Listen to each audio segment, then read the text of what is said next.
Mr. Speaker, when you are invited to dinner and your guest refuses to give you an answer, that could be construed as impolite.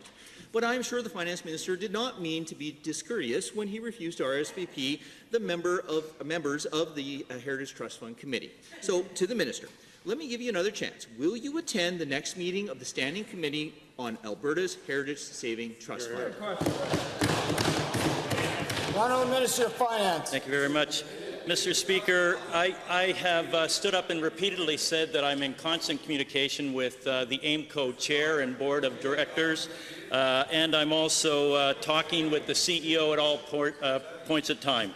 So, Mr. Speaker, we'll continue to have good discussions with AIMCo. We'll continue to work on their behalf on this side of the government, and we will ensure that they have all they need to do the great job they do on behalf of Albertans. First supplemental. Thank you, Mr. Speaker.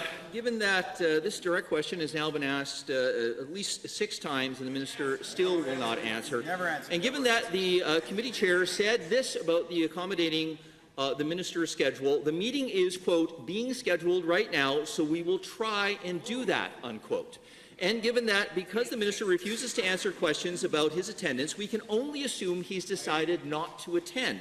So to the Minister, will you please tell Albertans why you won't attend the next Heritage Trust Fund Committee meeting? Good question. The Honourable Minister of Finance. You know, the things that people are interested in, I think, are with regard to the appointments. Just last week, there were interviews for board members. A number of interviews took place, so those decisions are being made right now in terms of the 6 or so appointments that need to come forward. I think members on the other side should judge, this government from the quality of the appointments that will come forward soon. Second supplemental.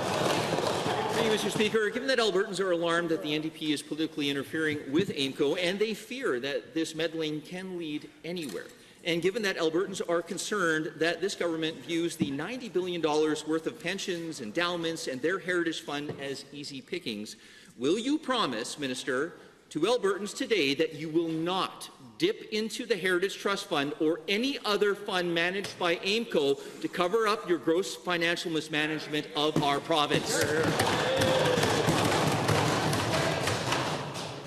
Honourable Minister of Finance. Thank you.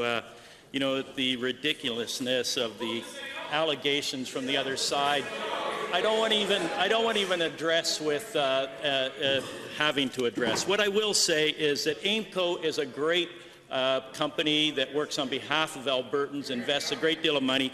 I have confidence in them. I think the other side should have confidence in them as well, but they exhibit the lack of confidence. Mr. Speaker, we'll see where those appointments are shortly when they come forward.